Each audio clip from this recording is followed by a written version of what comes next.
Bismillahirrahmanirrahim. Assalamualaikum warahmatullahi wabarakatuh.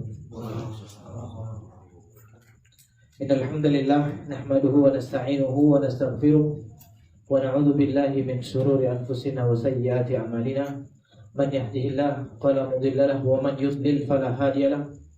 Asyhadu an la ilaha illallah wahdahu la syarika lahu wa asyhadu anna Muhammadan 'abduhu wa rasuluh. Allahumma shalli wa sallim wa barik ala nabiyina Muhammad wa ala alihi wa man sara ala nahjihi ila yaumil amma ba'd. Kaum muslimin dan kaum muslimat, semoga Allah Subhanahu wa taala merahmati kita semuanya. Alhamdulillah, kita memuji Allah Subhanahu wa taala yang telah memberikan kepada kita banyak kenikmatan.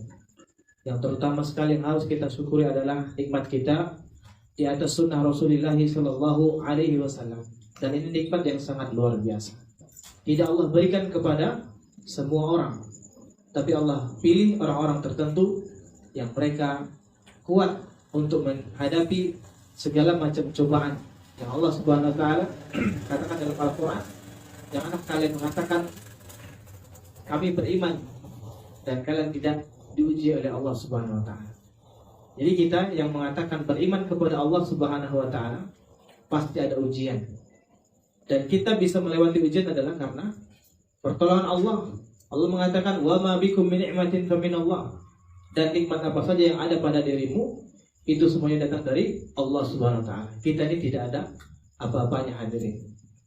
Jika Allah tidak memberikan kepada kita taufik dan hidayah kepada kita, kita tidak akan mungkin bisa datang kemari. Tidak akan mungkin kita bisa menjalankan sholat 5 waktu, itu tidak akan mungkin. Tidak akan mungkin kita bisa bersabar, bertahan untuk memegang bara. Sebagaimana Rasulullah SAW, orang yang berpegang teguh dengan sunnah seperti orang yang memegang bara api di tangan. Apabila dia lepaskan, pasti akan lenyaplah sunnah itu. Apabila dia genggam, maka akan kuatlah sunnah itu, yaitu akan digenggamnya walaupun panas, tapi itu akan menguatkan keimanan dan hidayah sunnah kepada terhadap atau pada dirinya tersebut.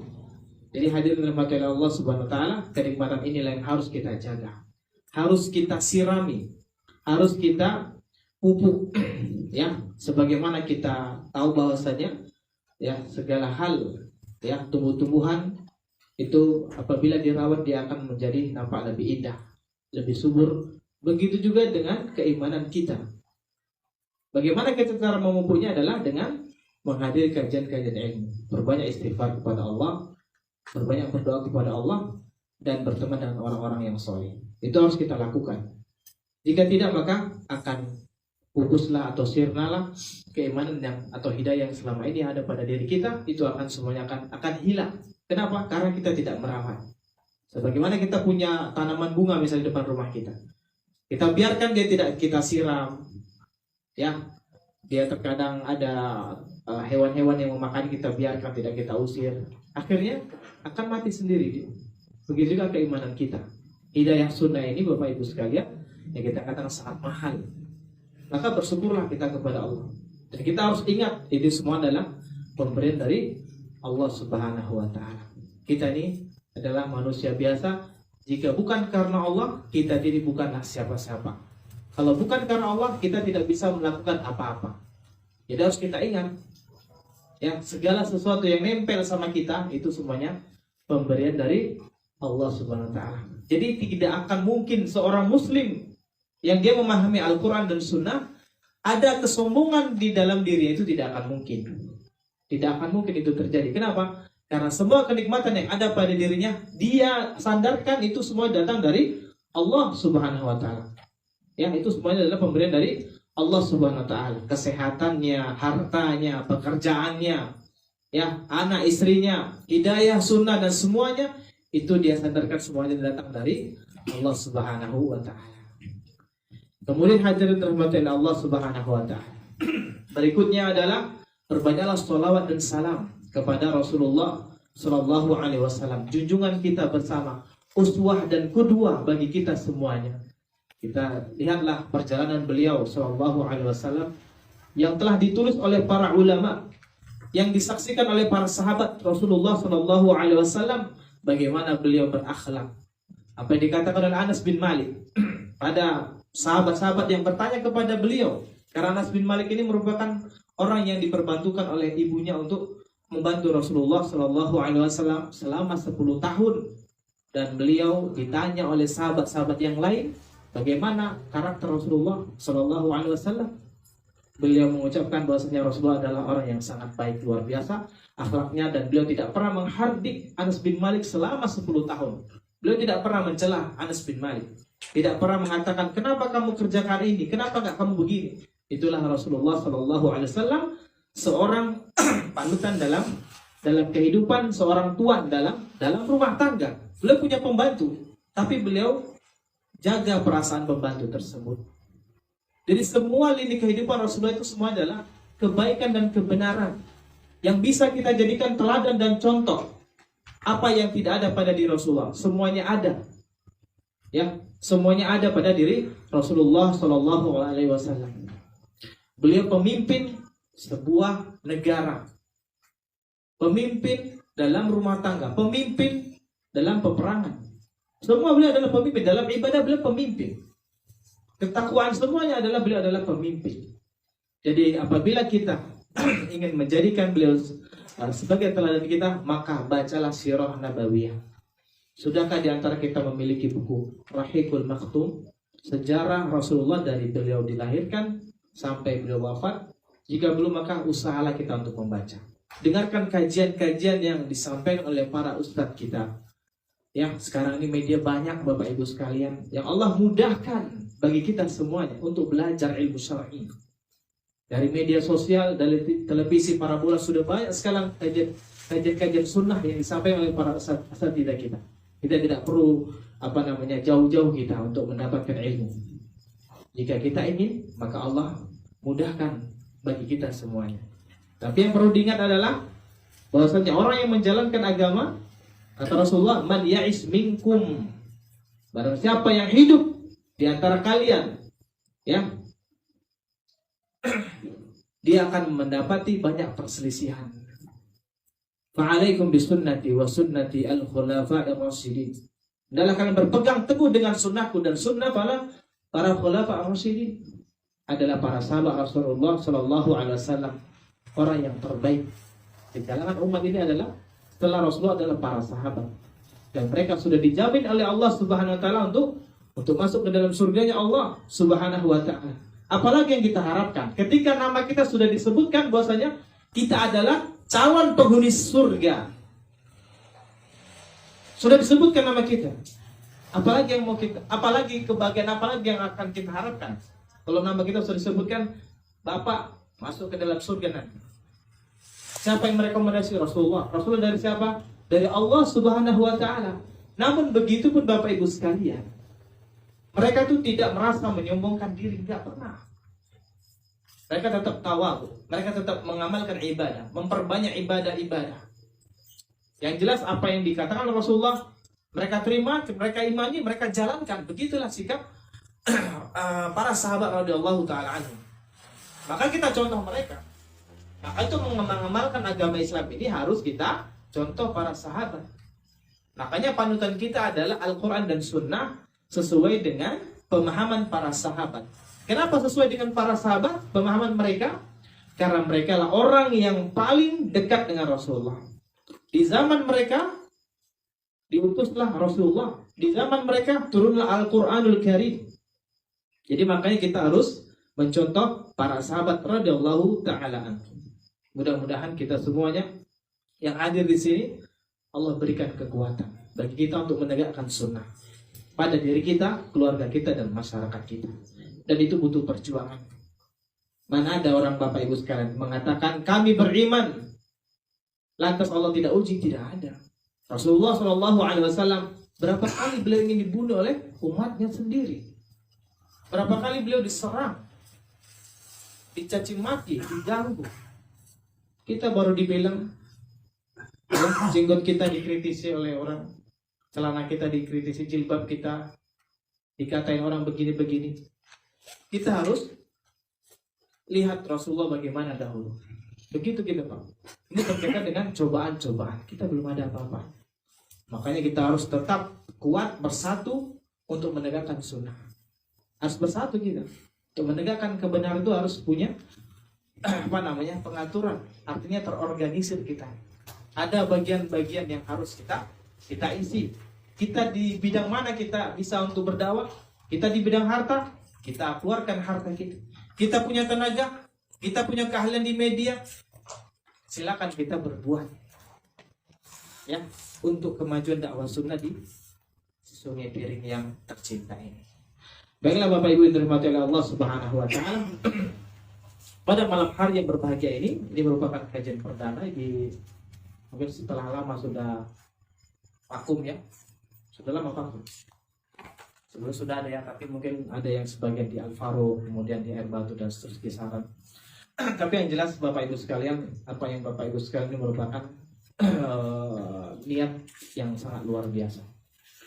Kesungguhan, ini mudah-mudahan Allah jadikan sebagai amal jariah bagi kita semuanya, bagi semua yang berperan dalam kegiatan ini, dalam dakwah ini. Mudah-mudahan Allah catat ini sebagai penambah timbangan kebaikan kita semuanya.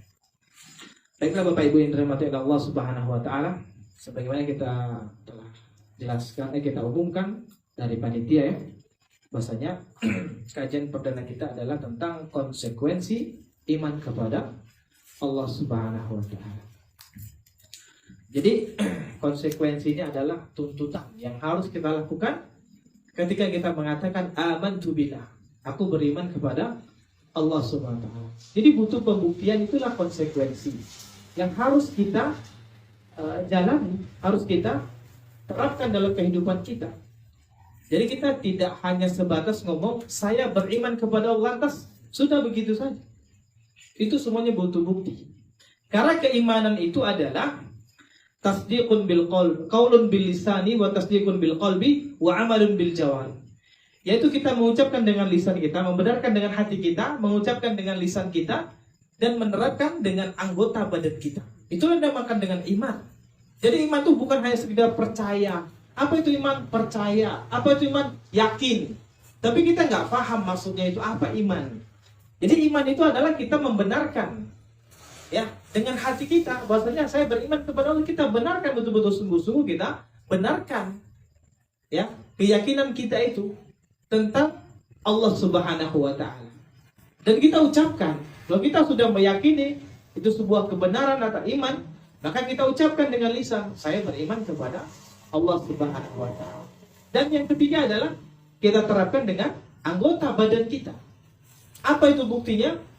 Ya, bagaimana layaknya seorang beriman itu adalah menjalankan perintah Allah dan meninggalkan larangan. Itulah yang dikatakan dia mengamalkan dengan anggota badannya. Orang yang beriman diperintahkan oleh Allah Subhanahu wa taala untuk mentauhidkan Allah Subhanahu wa taala. Dan ini merupakan dakwah yang pertama sekali yang didakwakan atau diajarkan oleh para nabi dan rasul. Yaitu hanya beribadah hanya kepada Allah Subhanahu wa taala. Meminta hanya kepada Allah, memohon pertolongan hanya kepada Allah, berdoa, berkurban, tawakal, rasa takut, itu semuanya hanya kepada Allah Subhanahu wa taala. Memohon kesembuhan hanya kepada Allah Subhanahu wa taala. Ya, itu semuanya diajarkan oleh para nabi dan rasul. Bahkan mendapatkan penentangan dari orang-orang kufar ketika itu. Rasulullah mengajak untuk mentauhidkan Allah Subhanahu wa taala. Yang mereka tahu adalah Tuhan itu banyak. Ada Tuhan mengurusi bagian ini, bagian itu. Ya. Itulah yang mereka yakini. Ketika Rasulullah mengajak mereka untuk menyembah hanya kepada Allah, memohon hanya kepada Allah, mereka mengatakan ini suatu hal yang mustahil. Kenapa? Karena keimanan mereka selama ini adalah mereka memiliki keyakinan ada bagian-bagian tertentu yang diurus oleh Tuhan-Tuhan tertentu. Bahkan mereka ada yang menjadikan ulama-ulama atau orang-orang soleh di antara mereka sebagai perantara antara diri mereka dengan Allah Subhanahu wa taala. Itu yang mereka lakukan, hadirin. Ya, jadi mereka juga beriman tapi mereka imannya menyimpang. Mereka beriman kepada Tuhan-Tuhan selain Allah Subhanahu wa taala. Jadi iman itu buktinya adalah kita melaksanakan perintah Allah dan meninggalkan larangannya. Jadi orang beriman, dia harus sholat, harus berpuasa, harus berkata baik, meninggalkan kebohongan. Banyak yang harus kita laksanakan. Nah, hadirin dirahmati Allah Subhanahu wa taala, itulah iman. Dan iman itu Bapak Ibu sekalian dapat bertambah dan berkurang. Ya, al-imanu yazidu wa yanqus. Iman itu bertambah dan berkurang. Kapan dia bertambah? Bertambah ketika melakukan ketaatan. Jika kita melakukan ketaatan, Allah akan tambahkan. Liyazdadu imanahum. Allah akan menjadikan iman mereka itu bertambah dengan melakukan ketaatan kepada Allah Subhanahu wa taala. Dan ternyata Bapak Ibu sekalian, iman itu bisa berkurang. Kapan berkurangnya? Ketika kita melakukan maksiat kepada Allah Subhanahu wa taala. Kita bisa deteksi itu. Ketika kita melakukan maksiat, kita semakin malas untuk beribadah. Karena berkaitan dia Bapak Ibu sekalian. Ketika seorang melakukan maksiat kepada Allah Subhanahu wa taala, semangat dia untuk melakukan kebaikan itu berkurang. Yang biasanya dia sebelum azan dikumandangkan dia sudah hadir di masjid, sekarang dilama-lamain. Ya kan? Nunggu azan selesai, nunggu iqamah, baru datang ke masjid. Kecuali halangan-halangan yang itu syar'i. Itu bisa terjadi. Terbiasa kita membaca Al-Quran. Ketika kita melakukan maksiat, kita sudah malas buka Al-Quran. Berat terasa Bapak Ibu sekalian. Itulah keimanan yang berkurang tatkala kita melakukan maksiat kepada Allah Subhanahu wa taala. Makanya kita harus berusaha Bapak Ibu sekalian untuk menjadikan iman kita ini bertambah. Jangan berkurang. Makanya kita harus jaga. Jadi menjadi orang yang the best itu Bapak Ibu sekalian, orang yang terbaik itu nggak sembarangan. Dia harus patuh dengan peraturan-peraturan. Coba orang-orang sukses sekarang ini, masalah duniawi. Biasanya kan mereka itu adalah orang-orang yang tertib, taat terhadap peraturan. Ya, mereka berangkat kerja jam sekian, makannya mereka begini, jaga kesehatan dan seterusnya. Mereka harus menjalin silaturahim, menjalin relasi yang baik dengan klien mereka, dengan mitra-mitra mereka. Ya kan? Bertutur kata yang baik, bersikap sopan santun dan seterusnya. Itu masalah dunia. Masalah akhirat juga begitu. Diajarkan dalam syariat. Makanya Allah Subhanahu wa taala melalui Rasulullah sallallahu alaihi wasallam, "Man kana yu'minu billahi wal yawmil akhir falyaqul khairan aw liyasmut." Barang siapa yang beriman kepada Allah dan hari akhir, hendaklah dia berkata baik atau dia diam. Nah, coba perhatikan. Di awal Rasul mengatakan barang siapa yang beriman kepada Allah dan hari akhir. Ini kan masalah keimanan, masalah akidah. Dikaitkan dengan akhlak. Apabila kamu nggak bisa berkata baik, berkata benar, sebaiknya diam. Rasul juga mengatakan barang siapa yang beriman kepada Allah dan hari akhir, fala yu'dhi jarahu. Jangan dia mengganggu tetangga.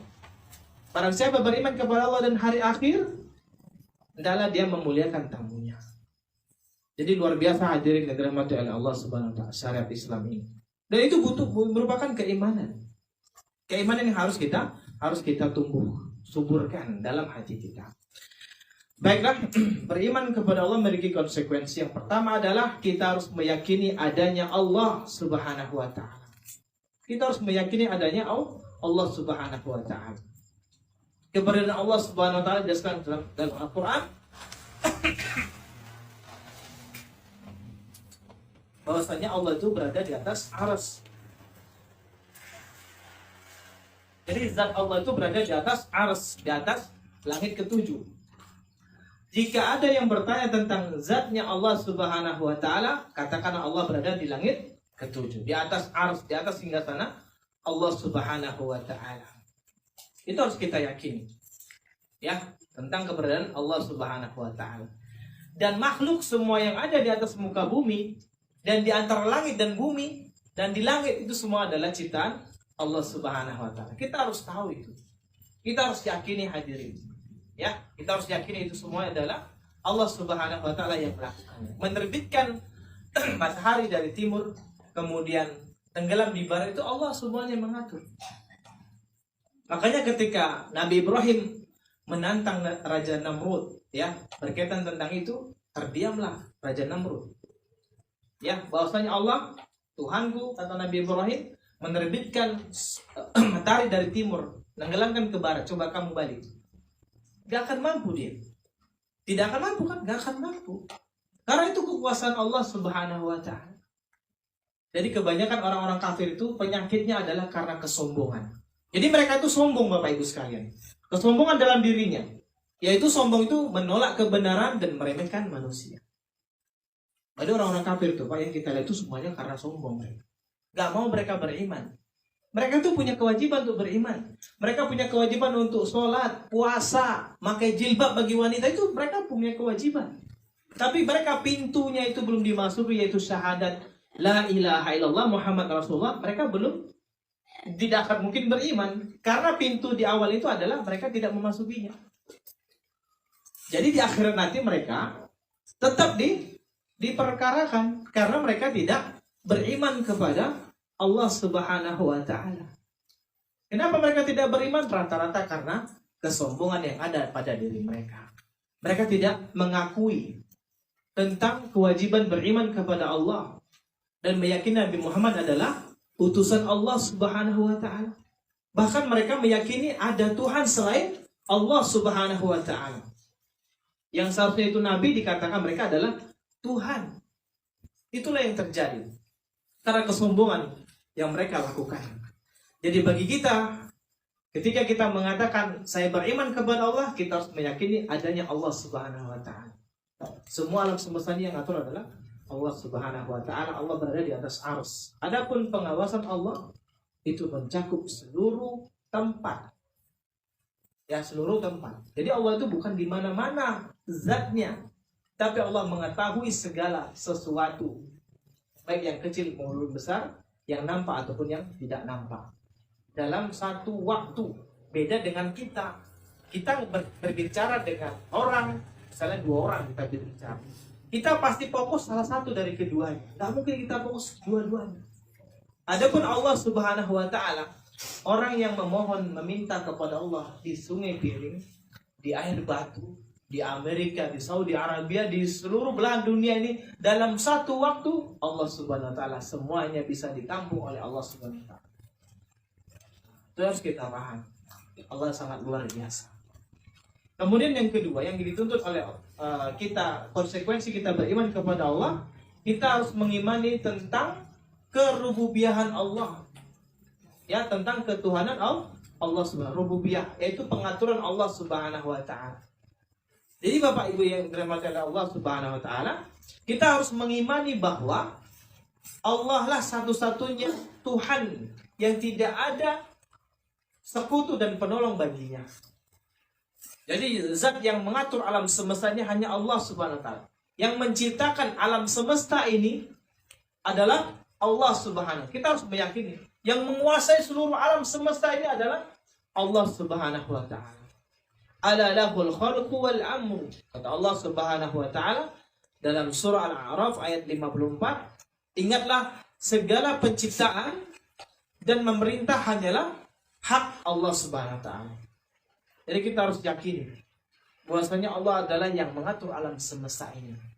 Itulah konsekuensi kita harus, ya, ketika kita mengatakan saya beriman kepada Allah Subhanahu wa Ta'ala. Jadi harus kita yakini bahwasanya yang menghidupkan, yang mematikan semua makhluk itu hanyalah Allah Subhanahu wa Ta'ala. Yang memberikan rizki adalah Allah Subhanahu wa Ta'ala. Ingat, kita yang mencari nafkah untuk anak dan istri kita harus meyakini bahwasanya Bapak Ibu sekalian, ya, kita dapat mendapatkan uang, mendapatkan nafkah yang kita berikan kepada anak dan istri kita, itu adalah pemberian dari Allah Subhanahu wa Ta'ala. Kita harus yakini. Kita ini hanya perantara yang menyampaikan rezeki itu kepada anak dan istri kita. Dan kita bilang itu karena usaha saya. Sehingga kita meremehkan istri kita. Kamu kan di rumah gak kerja. Jangan kita bilang istri gak kerja. Istri itu kerja Bapak Ibu sekalian. Tapi beda. Ya, beda dengan kita kerjanya. Mereka itu 24 jam di rumah. Ngurusi rumah, ngurusi kita. Ya, ngurusi anak-anak kita. Kita bilang kita istri gak kerja. Kita bilang kerja itu hanya yang menghasilkan nukut, menghasil fulus. Jangan seperti itu kita. Allah Subhanahu wa taala menitipkan kepada kita kemampuan untuk memberikan nafkah kepada mereka. Jadi rezeki itu adalah pemberian dari Allah Subhanahu wa taala. Misalnya kita bisa meninggal dunia misalnya. Anak istri kita siapa yang nanggung? Tetap Allah Subhanahu wa taala. Ma uridu minkum min rizqin. Nah, Allah Subhanahu wa taala tidak mengingat rezeki dari kita. Ya, bahwasanya Allah yang memberikan makan kepada kita dan kepada anak-anak dan istri kita. Itulah ya Allah Subhanahu wa taala jelaskan dalam Al-Qur'an. Jadi kita jangan merasa kita menyombongkan diri. Bahwasanya kita ini punya kemampuan, kalau tidak karena keilmuan saya dan kelihayan saya dalam bekerja, kita tidak akan mendapatkan ini. Itu salah. Ya dikatakan oleh orang-orang terdahulu. Ya bahwasanya aku diberikan ini karena keilmuan yang aku miliki, karena keilmuan yang aku miliki dan kemampuan yang aku miliki, sehingga mereka menyombongkan diri kepada Allah Subhanahu wa taala. Dan yang ketiga, konsekuensinya adalah kita harus mengimani tentang uluhiyah Allah Subhanahu wa taala. Ya. Artinya apa? Bahwasanya kita meyakini Dialah satu-satunya Tuhan yang berhak dan tidak ada sekutu baginya dalam segala ibadah yang kita lakukan. Jadi dalam hal ini kita harus mengesahkan Allah dalam segala ibadah. Ya. Wa ilahukum ilahun wahid la ilaha illa huwar rahmanur rahim. Dan Tuhan sesembahan kalian adalah Tuhan sembahan yang Maha Esa. Tidak ada Tuhan yang berhak disembah kecuali Dia yang Maha Pengasih dan Maha Penyayang. Allah jelaskan dalam Al-Quran surah Al-Baqarah 163. Ya, Allah jelaskan kepada kita bahwasanya Tuhan kalian adalah Allah. Tidak ada Tuhan selainnya. Allah itu Maha Esa. Tidak ada penolong baginya, tidak ada sekutu baginya. Kita harus meyakini. Nah, oleh karena itu Bapak Ibu sekalian, segala macam ibadah harus kita tujukan hanya kepada Allah Subhanahu wa taala. U'budullaha wa la tusyriku bihi syai'an. Sembahlah Allah saja. Jangan kamu menyekutukan dengan apapun. Itulah perintah Allah Subhanahu wa taala. U'budullaha ma lakum min ilahin ghairu. Ya, sembahlah Allah, tidak ada Tuhan yang sembah yang berhak bagi kalian selain Dia. Yaitu selain Allah Subhanahu wa taala. Nah, tetapi orang-orang musyrikin, orang-orang kafirin, mereka meyakini adanya yang menciptakan alam semesta. Tetapi mereka juga meyakini ya, ada yang membantu untuk pengaturan alam semesta ini. Sehingga mereka melakukan kesyirikan kepada Allah Subhanahu wa taala. Jadi seorang yang beriman kepada Allah Subhanahu wa taala, ingat Bapak Ibu sekalian, harus kita jaga niat kita ketika kita ingin melaksanakan ibadah kepada Allah. Jadi jangan kita menyelewengkan ibadah ini kepada selain Allah Subhanahu wa taala. Ya, kita harus benar-benar menjaga. Segala apapun ibadah yang kita lakukan harus kita tujukan hanya kepada Allah Subhanahu wa taala. Tidak boleh kita tujukan kepada selain Allah Subhanahu wa taala. Karena jika kita tujukan ibadah kita kepada selain Allah, misalnya sholat misalnya. Sholat ini adalah ibadah kepada Allah Subhanahu wa taala. Jika kita niatkan dalam hati kita dengan sholat ini kita akan dipuji oleh manusia, maka disitulah bentuk kesyirikan, yaitu namanya riya. Kita ingin dipuji oleh manusia. Jadi ketika kita sebelum berangkat ke masjid, ingat niat kita ini harus kita jaga. Jangan sampai kita berangkat ke masjid, tetapi niat kita ingin dipuji oleh manusia. Biar supaya kita dikatakan orang solih misalnya, orang baik misalnya. Dan sebab itu terlintas dalam hati kita. Jika itu terlintas, maka segera kita hilang. Sama dengan kita berinfak, bersedekah. Itu harus kita benar-benar kita luruskan niat kita. Kita bertawakal kepada Allah, harus kita benar-benar tawakal hanya kepada Allah. Kita berdoa hanya kepada Allah Subhanahu wa taala. Ya, ibadah kita harus tujukan hanya kepada Allah Subhanahu wa taala. Sama dengan penyakit. Yang menyembuhkan penyakit siapa? Allah kan? Kita yakin kan? Yang menjaga kita dari sakit siapa? Allah Subhanahu wa taala. Jangan sempat di antara kita yang sudah vaksin, kita katakan vaksin itu yang menjaga kita dari Dari COVID-19.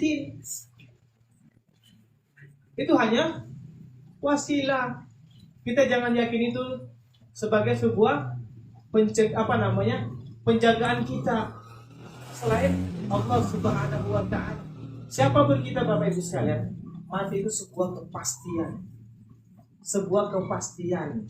Adapun kita misalnya minum herbal dan seterusnya, terapi-terapi dan menjaga kesehatan, itu adalah hanya sekedar wasilah. Banyak orang yang mereka gelar dokter, sudah profesor, dokter lagi kan. Meninggal nggak? Ada dokter yang nggak meninggal? Nggak ada. Bahkan kena penyakit yang biasa dia menyembuhkan. Maksudnya dia dengan keahlian dia bisa dia menyembuhkan orang melalui perantara dia, bisa Allah sembuhkan melalui perantara dia. Tapi ketika giliran dia kena penyakit itu, dia tidak bisa menghindari dirinya, tidak bisa menyembuhkan. Karena kesembuhan itu adalah hak prerogatif Allah Subhanahu wa taala. Allah yang bisa menyembuhkan. Adapun kita Bapak Ibu sekalian hanya berusaha mencari sebab untuk menghilangkan penyakit-penyakit tertentu. Jadi kita perhatikan ini, jangan kita sampaikan kepada orang-orang yang sekarang ini banyak mereka yang menjadi syirik gara-gara divaksin. Akhirnya mereka mengatakan, aku sudah divaksin, gak akan mungkin kena virus ini dan itu. Ya ada Bapak Ibu sekalian. Semua mati itu hal yang pasti. Ini berkaitan dengan tauhid yang kita mau. Bukan berarti Bapak nggak usah vaksin, enggak. Semua hal yang untuk menjaga kesehatan itu diperintahkan dalam syariat. Meminum herbal dan seterusnya itu diperintahkan untuk menjaga kesehatan kita. Jika kita sehat, ibadah nyaman kan? Enak. Kalau kita sakit, ibadah enak? Nggak enak. Pening kepala misalnya, kita sholat misalnya. Sakit gigi misalnya. Sholat gimana rasanya? Gak enak kan? Gak enak. Asam lambung. Gak enak. Jadi semua itu Bapak Ibu sekalian, kita berusaha menjaga kesehatan agar supaya kita nikmat dalam beribadah. Yang harus kita tahu bahwasanya orang yang sakit dengan orang yang sehat, ibadah itu beda. Beda kualitas dan nilainya. Orang yang sholat berdiri itu nilainya pahala itu berbeda sama orang yang duduk. Orang yang bersedekah ketika dia sehat walafiat beda dengan ketika dia bersedekah dalam kondisi dia sakit. Itu berbeda. Jadi harus kita pahami itu. Ngomong kita masih sehat walafiat, perbanyaklah kita melakukan ketaatan. Perbanyaklah melakukan ibadah. Perbanyaklah bersedekah, berinfak, berwakaf. Jika kita sudah sakit itu berbeda. Kita para pejuang-pejuang pertama di daerah ini untuk dakwakan sunnah itu berbeda dengan orang-orang yang datang kemudian. Misalnya sudah ada Islamic Center di Sungai Piring misalnya. Sudah ada masjid sunnah sendiri misalnya. Itu berbeda dengan bapak-bapak sekarang ini. Yang dari rumah ke rumah harus menempuh perjalanan jauh. Harus menyediakan rumah untuk tempat kajian. Karena tidak punya masjid sendiri. Karena di masjid-masjid itu dilarang misalnya. Kenapa? Karena mereka belum paham. Dan kita harus sabar dengan masalah ini. Sebagaimana sabarnya orang-orang yang menegakkan sunnah dulunya. Di tahun 90-an.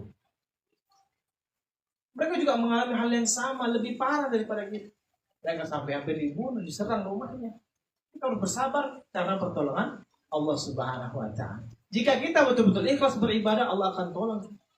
Makanya kita harus benar-benar mengesahkan Allah Subhanahu wa taala dalam ibadah yang kita lakukan. Kemudian konsekuensi yang keempat adalah kita harus mengimani nama-nama dan sifat-sifat Allah. Kita harus yakini Bapak Ibu sekalian, ya, dengan menetapkan segala nama-nama dan sifat-sifat Allah Subhanahu wa taala yang disebutkan di dalam Al-Qur'an dan disebutkan oleh Rasul dalam hadis. Nah, tugas kita adalah Allah Subhanahu wa taala menyebutkan di dalam Al-Qur'an ayat surah Al-A'raf ayat 180. Walillahil asmaul husna fad'uuhu biha. Dan Allah memiliki asmaul husna. Maka arti asmaul husna adalah nama-nama yang terbaik. Maka memohonlah kepadanya dengan menyebut nama-nama tersebut. Ya. Wa dzarul ladzina yulhiduna fi asma'ihi sayujzauna ma kanu ya'malun. Ya. Dan tinggalkan orang-orang yang menyimpang dari kebenaran dalam nama-nama, ya, kelak mereka akan mendapatkan balasan atas apa yang telah mereka kerjakan. Allah juga mengatakan laisa kamitslihi syai'un wa huwas samiul Samiul Basir dalam surah Asy-Syura ayat 11. Tidak ada sesuatu pun yang serupa dengan Dia. Dan Dialah yang Maha mendengar lagi Maha melihat. Nah, di masalah nama-nama dan sifat-sifat Allah harus kita pahami. Bapak Ibu boleh membeli buku kitab Lum'atul I'tiqad. Atau misalnya penjelasan tentang Asmaul Husna. Itu sudah ditulis oleh para ulama. Itu harus kita pahami. Karena nama-nama dan sifat Allah Subhanahu wa taala jika kita tetapkan dan kita pahami dengan benar, insya Allah semua kaum muslimin dan kaum muslimat mereka akan menjadi orang-orang yang takwa kepada Allah Subhanahu wa taala. Jadi kenapa bisa terjadi ada pencurian, ada pengkhianatan, ada korupsi dan seterusnya? Karena mereka tidak yakin dengan maha pengawasan Allah Subhanahu wa taala. Mereka kurang yakin dengan hal itu. Jadi orang ketika sudah yakin dengan nama-nama dan sifat Allah, dia tahu misal Allah As-Sami, Allah Maha mendengar. Allah Maha mendengar maksudnya adalah segala suara yang kecil, yang besar, yang volumenya besar, yang sedang atau yang sangat kecil sekali, ya Allah Maha mendengar. Berbicara misalnya, seseorang dengan temannya misalnya, tidak ada orang yang lain. Allah Maha mendengar kan? Allah Maha mendengar. Banyak orang-orang berbisik nggak sekarang? Banyak. Yang mereka sengaja untuk menghadang dakwah sunnah dengan mereka melakukan makar-makar. Orang-orang yang sengaja berbuat kemaksiatan bisik-bisik mereka. Allah dengar tidak? Coba Bapak Ibu sekalian perhatikan. Berapa banyak bahasa yang ada di dunia ini? Banyak, puluhan, ratusan bahasa. Allah paham nggak semua bahasa?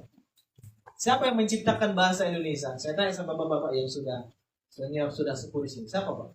Ada pernah dipelajari dulu SD? Ada Pak? Yang menciptakan bahasa Indonesia siapa? Gak ada kan? Yang menciptakan bahasa Jawa siapa? Bapak-bapak yang orang Jawa di sini.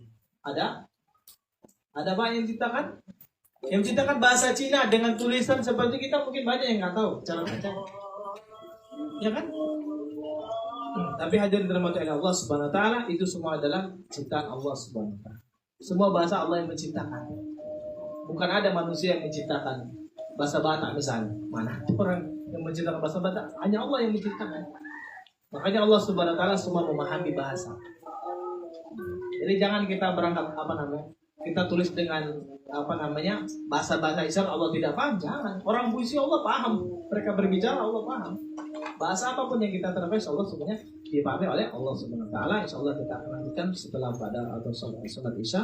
Demikian. Assalamualaikum warahmatullahi wabarakatuh. Baik, lanjutkan kajian kita pada malam hari ini tentang konsekuensi iman kepada Allah Subhanahu wa taala. Nah, jadi Bapak Ibu yang dirahmati oleh Allah Subhanahu wa taala, yang berikutnya adalah menunjukkan ibadah kepada Allah semata. Ya, semua ibadah yang kita lakukan harus kita tujukan hanya kepada Allah Subhanahu wa taala. Itu yang harus kita lakukan. Jadi apapun ibadah yang kita lakukan harus kita tujukan hanya kepada Allah Subhanahu wa taala. Ini berupa konsekuensi adalah sebagai seorang yang beriman kepada Allah Subhanahu wa taala. Qul inni umirtu an a'budallaha mukhlishan lahuddin. Katakanlah sesungguhnya aku diperintahkan agar menyembah Allah Subhanahu wa taala dengan penuh ketaatan kepadanya dalam menjalankan agama. Ini merupakan perintah Allah Subhanahu wa taala. Bahwasanya tidak ada Tuhan yang berhak untuk kita tujukan ibadah kepada mereka. Tidak ada seorang makhluk pun yang memiliki hak untuk disembah, untuk diibadahi, ya, untuk dimintai pertolongan. Yang pertolongan itu tidak mampu dilakukan kecuali Allah Subhanahu wa taala. Adapun pertolongan misalnya hanya untuk mengangkatkan benda, ya bisa kita minta tolong kepada manusia. Tapi untuk memindahkan penyakit, untuk menyembuhkan penyakit, kita sebenarnya minta pertolongan kepada Allah Subhanahu wa taala. Berarti memindahkan, mengeluarkan dari diri kita keluar, itu hanya Allah Subhanahu wa taala. Jadi harus kita pahami itu. Dan ibadah semuanya adalah tujuan kepada Allah Subhanahu wa taala. Berkurban misalnya, kita kan sering mendapati manusia yang mereka tidak memahami dengan benar tentang tata cara berkurban. Ya, berkurban itu adalah ibadah tahunan. Siapa yang memiliki kemampuan untuk berkurban, maka berkurbanlah di tahun tersebut. Dan yang berkurban itu cukup kepala keluarga. Ya, untuk kewajiban berkurban. Adapun pahalanya itu semua orang yang ditanggung mendapatkan pahalanya. Adapun sebagai orang menggilir nama. Ya, tahun ini suami, tahun depan istri, depan anak pertama, kedua, ketiga, keempat, baik lagi nanti suami. Ini tidak ada kesahihan dalam syariat.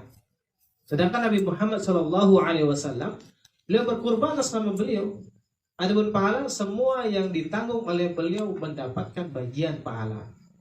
Nah itu. Jadi kita perlu ilmu.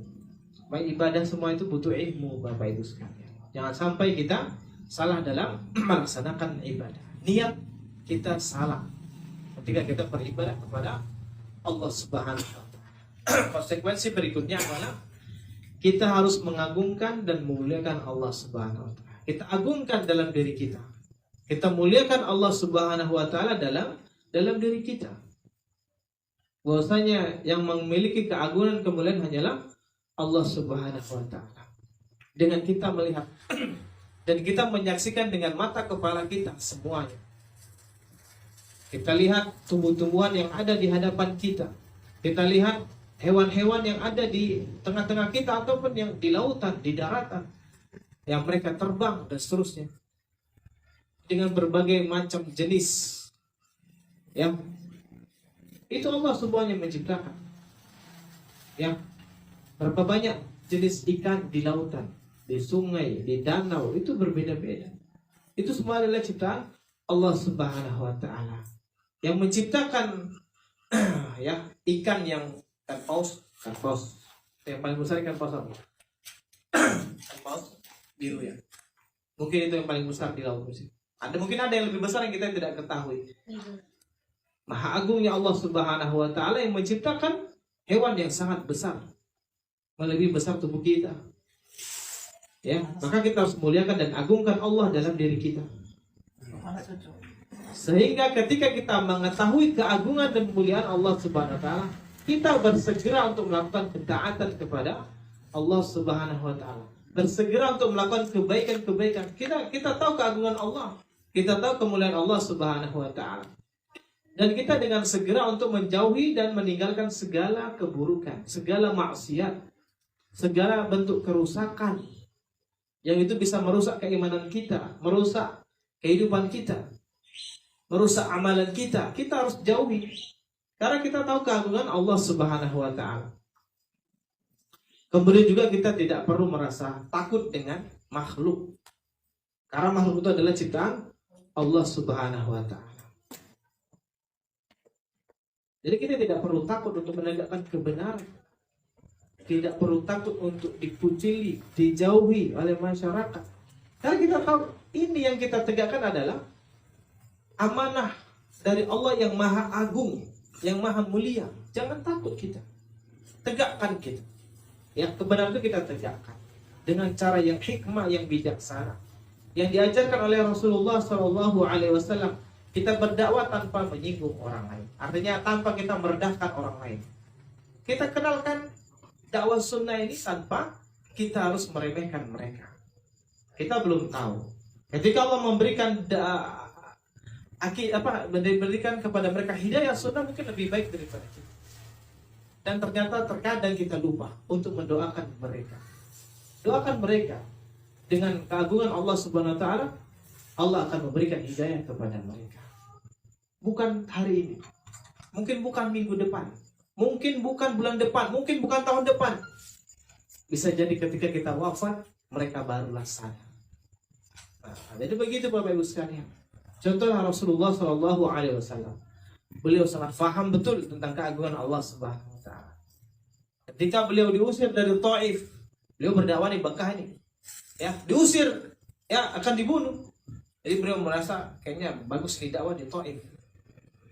Berangkat ke Taif, ternyata di sana beliau mengalami penolakan yang sangat keras. dilempari, dicaci maki, dicela dan sebagainya oleh masyarakat Taif. Beliau kembali melintasi dua buah gunung, dan ketika itu ada malaikat yang menjaga gunung tersebut menawarkan diri kepada Nabi Muhammad sallallahu alaihi wasallam, "Wahai Muhammad, kami adalah utusan Allah. Jika kamu mau, kami angkat ini dua gunung ini, kami timpakan kepada mereka." Apa kata Rasulullah? Jangan. Sesungguhnya aku berharap anak keturunan mereka yang akan mentauhidkan Allah Subhanahu wa taala. Itulah harapan orang-orang mulia, karena tahu keagungan Allah Subhanahu wa taala. Beliau meyakini tentang keagungan Allah Subhanahu wa taala, kemuliaan Allah Subhanahu wa taala. Akhirnya beliau tidak sembarangan dalam komentar. Komentar itu penuh dengan hikmah, dengan kebijaksanaan. Jadi kita harus contoh beliau sallallahu alaihi wasallam dalam mengagungkan dan memuliakan Allah Azza wa Jalla. Kemudian yang berikutnya, kita harus merasa takut kepada Allah Subhanahu wa taala. Ini merupakan konsekuensi yang harus kita jalani. Maksudnya kita harus takut kepada Allah karena ma'rifat Allah Subhanahu wa taala. Kita mengenal, ma'rifat itu mengenal. Ya, kalau kita mengenal Allah Subhanahu wa taala dengan pengenalan yang tinggi, yang mendalam, insya Allah Bapak Ibu sekalian, kita akan merasa takut kepada Allah Subhanahu wa taala. Takut kita meninggalkan perintah Allah, takut melanggar larangan Allah Subhanahu wa taala. Itu harus ada dalam diri kita. Ingat Allah Subhanahu wa taala mengatakan, "Innama yakhshallah min ibadihi al-ulama." Sesungguhnya hanya orang-orang yang berilmu lah yang mereka takut kepada Allah Subhanahu wa taala. Mereka takut kepada Allah. Jadi kita orang-orang berilmu itu Bapak Ibu sekalian, puncaknya itu adalah takut kepada Allah Subhanahu wa taala. Jadi semakin kita berilmu, orang berilmu itu bukan titel S1, S2, S3, profesor, enggak Bapak Ibu sekalian. Orang yang berilmu itu adalah khasyatullah, mereka merasa takut kepada Allah Subhanahu wa taala. Coba kita cek masing-masing kita.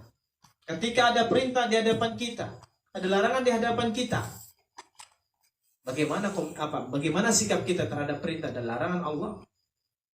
Jika kita mengetahui itu sebuah perintah yang sudah jelas dalilnya, pemahaman sudah benar, kita laksanakan segera. Jika itu merupakan maksiat, maka kita tinggalkan. Itulah takut seorang mukmin kepada Allah Subhanahu wa taala. Jadi itu akan timbul ketika kita berilmu. Jika kita tidak berilmu, nggak akan mungkin timbul itu rasa takut. Khasyatullah itu tidak akan mungkin timbul. Yang ada adalah apa? Merasa berani. Berani artinya berani melanggar larangan Allah Subhanahu wa taala. Jadi dengan kita menghadirkan rasa takut tersebut, ya, menghadirkan rasa takut tersebut, maka kita dengan mudah untuk meninggalkan maksiat. Mudah untuk meninggalkan maksiat kepada Allah Subhanahu wa taala, dan mudah kita untuk menunaikan kewajiban-kewajiban kita sebagai orang beriman kepada Allah Subhanahu wa taala. Jadi semua hal yang kita lakukan adalah berdasarkan kita takut kepada Allah Subhanahu wa taala untuk kiranya murka itu datang kepada kita. Kita takut kepada Allah.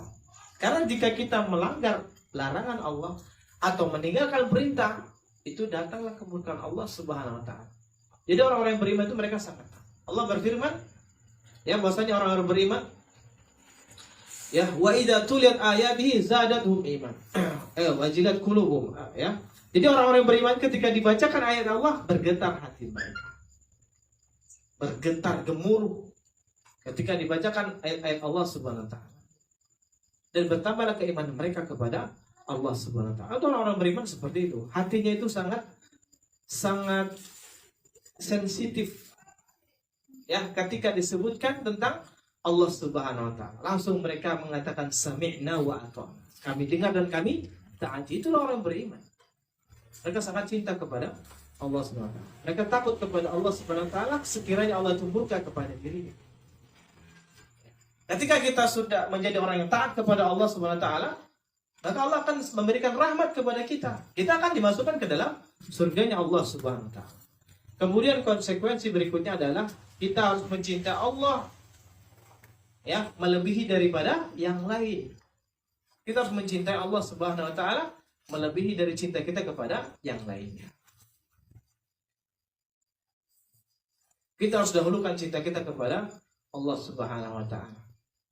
Ya, jangan kita belakangkan cinta kita kepada Allah Subhanahu wa taala. Ya, orang-orang beriman itu sangat cinta kepada Allah Subhanahu wa taala. Walladzina amanu asyaddu hubban lillah. Dan orang-orang yang beriman sangat dahsyat cintanya kepada Allah Subhanahu wa taala.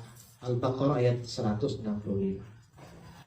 Jadi orang yang beriman, Bapak Ibu sekalian, mereka itu sangat kuat cintanya kepada Allah Subhanahu wa taala. Lain dengan orang-orang kafir, orang-orang munafik. Orang-orang munafik, orang-orang kafir, mereka itu sangat pendusta mereka. Mereka sangat ingkar. Mereka tidak cinta kepada Allah Subhanahu wa taala. Jadi orang-orang beriman berusaha untuk mendatangkan cinta kepada Allah Subhanahu wa taala. Kita harus mendahulukan Allah Subhanahu wa taala dibandingkan cinta kita kepada Allah Subhanahu wa taala. Kita dahulukan cinta kita kepada Allah selain Allah Subhanahu wa taala. Jadi seorang beriman itu harus mencintai Allah Subhanahu wa taala, mencintai orang-orang yang mencintai Allah Subhanahu wa taala. Kita mencintai orang-orang saleh, orang-orang yang taat kepada Allah Subhanahu wa taala. Jangan kita membenci mereka, jangan kita hasad kepada mereka. Gara-gara dunia kita membenci mereka, itu jangan sampai terjadi pada diri kita. Ya, jangan sampai itu terjadi kepada diri kita. Kita itu boleh iri kepada mereka ketika berkaitan dengan amalan akhirat. Adapun masalah dunia, jangan sampai kita merasa iri. Para sahabat terdahulu mereka mengatakan, ya Rasulullah, kami sangat iri dengan orang-orang kaya. Bukan karena hartanya, karena kekayaan mereka itu bisa bersedekah, bisa berinfak, bisa berwakaf. Sholat kita, mereka juga sholat, orang-orang kaya. Puasa kita, mereka juga puasa. Tapi ketika mereka bersedekah, berinfak, kita nggak bisa, nggak punya. Bukan karena harta yang dimilikinya, tapi karena semangat mereka untuk berinfak di jalan Allah, itu yang mereka iri. Artinya apa? Kebaikan. Beda dengan kita sekarang, enaklah kamu naik mobil misalnya, kehujanan dan seterusnya. Kita terkadang begitu. Jadi kesuksesan seseorang itu dilihat dari materi duniawi. Orang yang banyak harta itu lebih disegani sekarang daripada orang yang berilmu. Itu banyak terjadi. Orang-orang yang kaya raya itu sangat disegani. Datang itu langsung geser semuanya. Pak, silakan duduk, semuanya ingin di sampingnya. Tapi ketika datang orang berilmu, mereka berangkat biasa. Enggak ada. Datang pun naik kereta, kadang naik sepeda, dan jalan kaki. Itu yang terjadi di antara kita. Jadi teman-teman kita yang berilmu di sini, itu yang kita muliakan. Para guru-guru kita muliakan mereka. Begitulah para ulama terdahulu, mereka menghormati orang-orang yang berilmu. Jadi orang-orang kaya itu biasa aja bagi mereka. Orang-orang yang beriman itu biasa aja. Tapi orang-orang yang cintanya kepada Allah Subhanahu wa taala, mereka sangat mencintainya. Itu harus kita tumbuhkan dalam hati kita. Jadi orang yang beriman itu suka dengan amal-amal soleh, suka dengan orang-orang yang mengamalkan amal-amal soleh, dan membenci orang-orang yang menentang Allah Subhanahu wa taala. Nah, itu harus kita datangkan kebencian itu. Siapa yang tidak beriman kepada Allah Subhanahu wa taala, kita tidak boleh berwala kepada mereka, tidak boleh loyal kepada mereka. Ya, sekalipun itu hobi olahraga yang kita suka, jangan kita jadikan mereka sebagai panutan. Gara-gara itu kita mencintai olahraga yang dibidangi oleh orang kafir tersebut, akhirnya itu meresap dalam hati kita. Kita menganggap dia adalah orang yang baik, padahal mereka adalah orang ingkar dan kufur kepada Allah Subhanahu wa taala. Itu yang terjadi. Banyak orang-orang sekarang mengidolakan orang-orang kufar, orang-orang kafir, orang-orang munafik. Padahal itu berefek buruk kepada kehidupan keimanan mereka. Keimanan kita itu terganggu karena kita mencintai orang-orang kafir.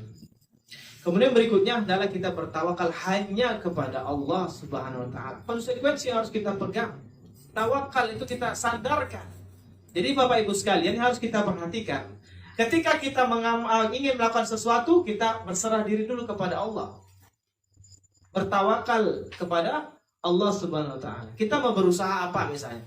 Kita harus bertawakal dulu kepada Allah, berdoa dulu. Jadi jangan salah, kita usaha dulu, tawakal baru doa, jangan. Kita berserah diri dulu kepada Allah, bertawakal, kita sandarkan semuanya. Ini adalah saya serahkan kepadamu ya Allah, usaha ini, acara ini misalnya, kegiatan ini, yang penting kegiatan-kegiatan yang diridhai oleh Allah Subhanahu wa taala. Kita harus melakukan itu. Ya, jangan kita bertawakal dengan tawakal yang rendah. Ya, bertawakal dengan tawakal yang rendah kepada Allah Subhanahu wa taala. Bertawakallah hanya kepada Allah Subhanahu wa taala. Tidak boleh kita bertawakal dengan gaji kita, dengan perusahaan, dengan kantor kita. Ya, rezeki kita tawakalkanlah kepada Allah Subhanahu wa taala. Jadi kita dilindungi oleh Allah Subhanahu wa taala. Harus kita perhatikan, yang memberikan rezeki adalah Allah Subhanahu wa taala. Adapun perusahaan kita, tempat kerja kita adalah hanya wasilah. Dari situ Allah memberikan rezeki. Ketika yang kita lakukan selama ini adalah rezeki itu ternyata haram dalam syariat, kita harus segera meninggalkannya. Jadi kita nunggu nanti belum ada pegangan. La ilaha illallah.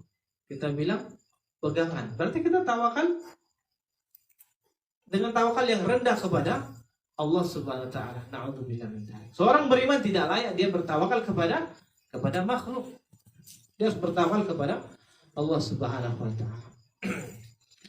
Kemudian adalah dia mengaitkan dirinya hanya kepada Allah Subhanahu wa taala. Selalu mengaitkan dirinya kepada Allah Subhanahu wa taala. Ya. Dia harus mengaitkan segala sesuatu hanya kepada Allah Subhanahu wa taala.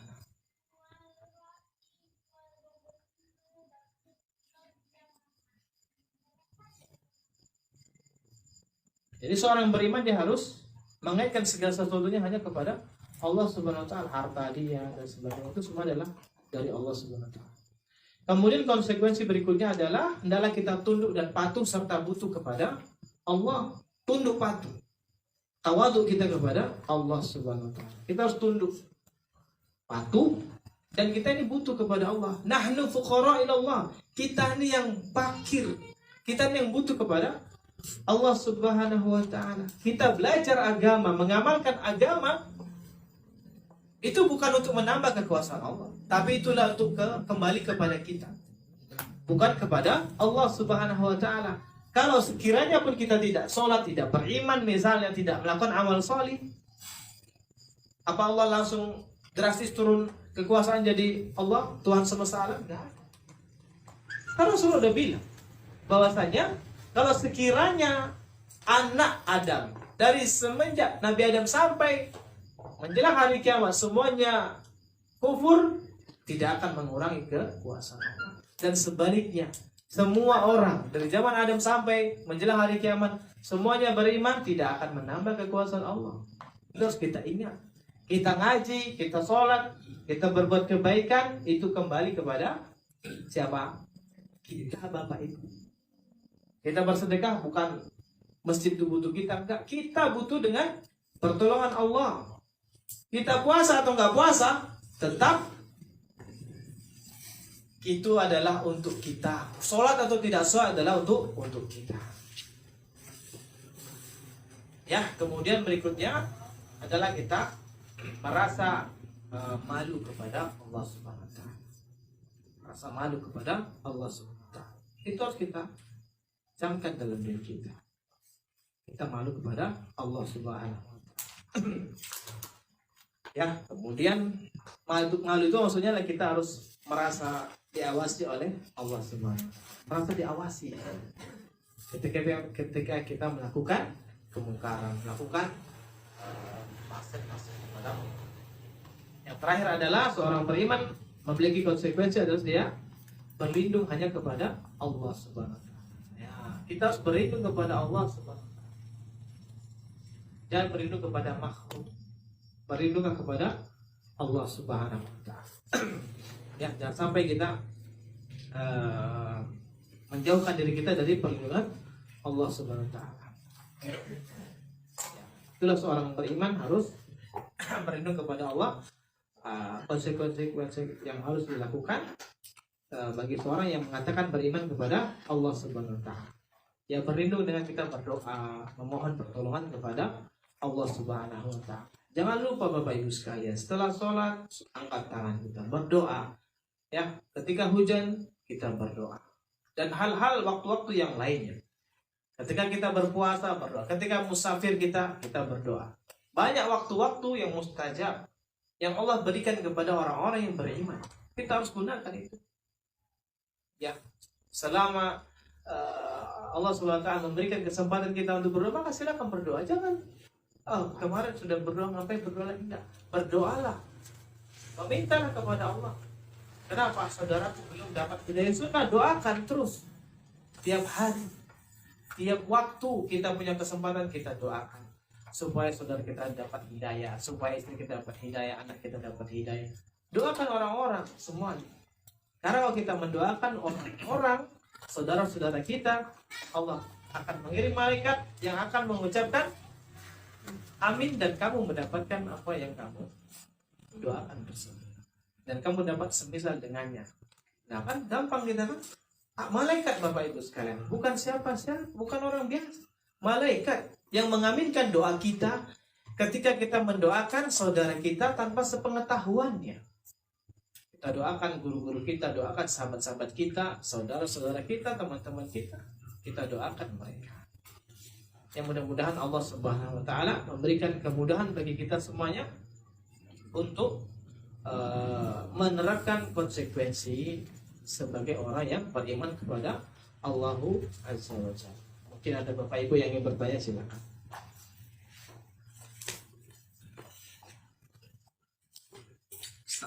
Assalamualaikum warahmatullahi wabarakatuh.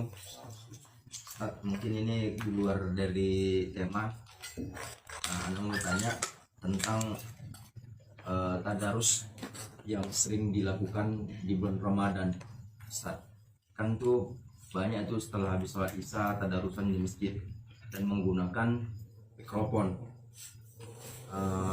Alasannya supaya masyarakat sekitar teduh hatinya. Itu cuma Ustaz.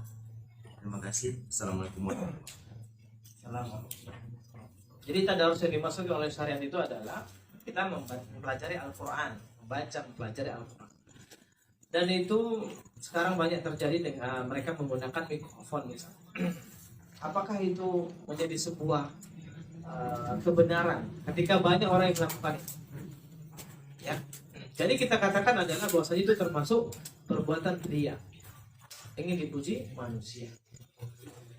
Dan itu tidak ada sunnahnya, bahkan itu dilarang. Kita mengganggu kaum muslimin yang sedang beristirahat.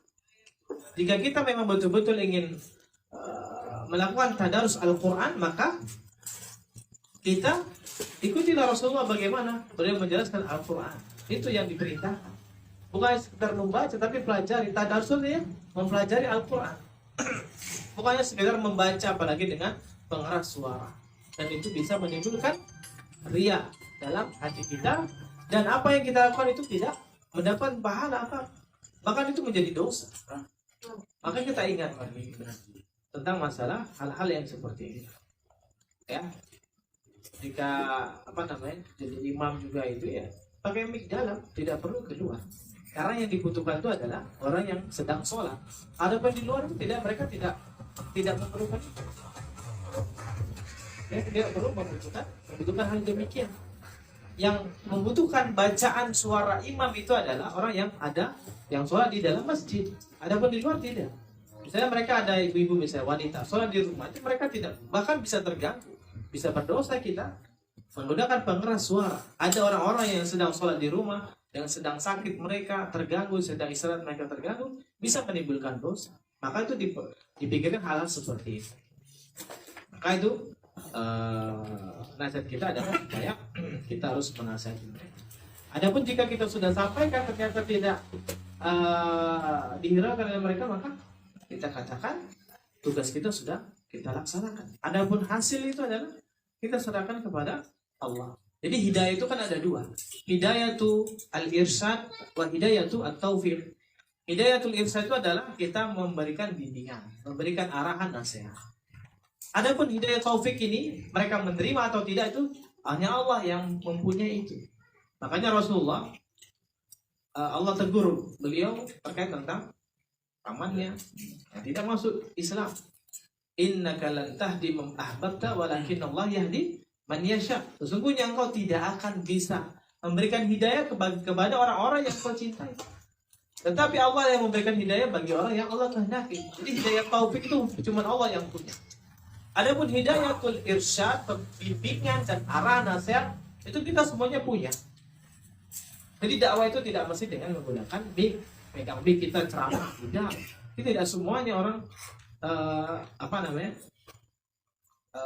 dikatakan dakwah itu bukan megang mic kemudian di depan jamaah, tidak. Dakwah itu sesuai dengan kemampuan tingkat keilmuan kita yang kita miliki. Pengetahuan kita tentang sholat itu wajib, orang-orang di sekitar kita ingatkan tentang sholat. Ajak ke masjid, ingatkan mereka tentang sholat 5 waktu itu wajib. Lihat wanita tidak pakai hijab sedangkan dia sudah dewasa, ingatkan untuk memakai hijab. Jadi amar ma'ruf nahi mungkar harus kita terapkan. Jika tidak, maka kita berdosa. Ya, jadi kita harus amar ma'ruf nahi mungkar. Adapun jika mereka menolaknya atau itu bukan urusan kita. Tugas kita adalah dakwah. Lihat kemungkaran, ingatkan. Adapun mereka tidak menerima, ya sudah, kita serahkan urusan itu hanya kepada Allahu Azza wa Jalla. Silakan yang lain.